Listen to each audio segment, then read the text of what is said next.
প্রবাসী মুসলিম পাত্রী শাহিদা আক্তার, যার আইডি নম্বর হচ্ছে 266920। পাত্রীর বয়স 29 বছর, তার উচ্চতা 5 ফুট, তিনি মুসলিম পরিবারের সন্তান। পাত্রী একজন ডিভোর্সি, আগের ঘরে 2 জন সন্তান রয়েছে। পাত্রী বর্তমানে সৌদি আরবের রিয়াদে অবস্থান করছেন, সেখানে তিনি একটি প্রাইভেট কোম্পানিতে কর্মরত রয়েছেন। পাত্রী ক্লাস 7 পর্যন্ত পড়াশোনা করেছেন। বাংলাদেশে পাত্রীর স্থানীয় ঠিকানা হচ্ছে মুন্সিগঞ্জে। কমপক্ষে 30 থেকে সর্বোচ্চ 40 বছর বয়সী যে কোনো মুসলিম পাত্ররা বিয়ের প্রস্তাব করতে পারবেন। পাত্রের হাইট কমপক্ষে 5 ফুট 3 থেকে 5 ফুট 10 এর মধ্যে হতে হবে।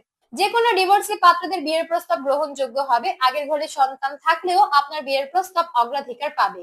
যে কোনো শিক্ষাগত যোগ্যতার পাত্রের বিয়ের প্রস্তাবে পাত্রী আগ্রহী আছেন। যে কোনো চাকরিজীবী কিংবা ব্যবসায়ী পাত্ররা বিয়ের প্রস্তাব করতে পারবেন। বাংলাদেশের মধ্যে সিলেটের স্থানীয় পাত্র যারা আছেন, আপনাদের বিয়ের প্রস্তাব প্রাধান্য বেশি পাবে। এবং পাত্রী বলেছেন, কুমিল্লা ও ব্রাহ্মণবাড়িয়ার পাত্রদের বিয়ের প্রস্তাবে তিনি মোটেও আগ্রহী নন এবং তিনি প্রবাসী প্রস্তাবেও সমানভাবেই আগ্রহী আছেন। তাই প্রবাসী পাত্ররাও চাইলে কল করতে পারেন আমাদের এই সৌদি আরব প্রবাসী পাত্রীকে বিয়ের জন্য প্রস্তাব করতে। বিস্তারিত জানতে কল করুন আমাদের হটলাইনে কিংবা চলে আসুন সাপোর্ট টিমে।